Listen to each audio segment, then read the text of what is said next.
రాష్ట్రంలో ప్రతి పౌరుడికి అందుతున్న సంక్షేమ పథకాల వివరాలన్నీ ఒకే కార్డులో ఉండేలా సమగ్ర సంక్షేమ కార్డును రూపొందించాలని ముఖ్యమంత్రి రేవంత్ రెడ్డి అధికారులను ఆదేశించారు.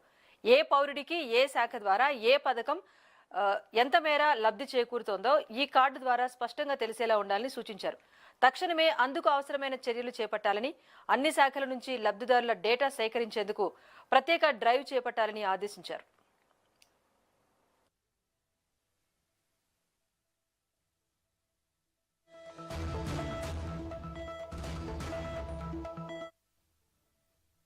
మంత్రి Duddilla Sridhar Babu, CS Ramakrishna Rao, CM special secretary B Ajit Reddy, IT శాఖ జాయింట్ సెక్రటరీ అనుదీప్ దురిశెట్టి తదితర ఉన్నతాధికారులతో సీఎం ఈ విషయాన్ని ప్రత్యేకంగా సమీక్షించారు.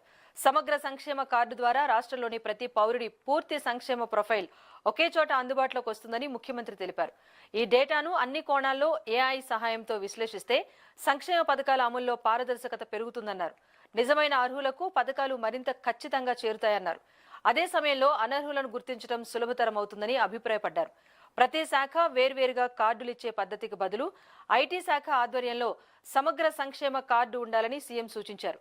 టెక్నాలజీపై పట్టున్న చురుగ్గా పనిచేసే యువత ప్రభుత్వ అధికారులను ఈ ప్రక్రియకు వినియోగించాలని చెప్పారు.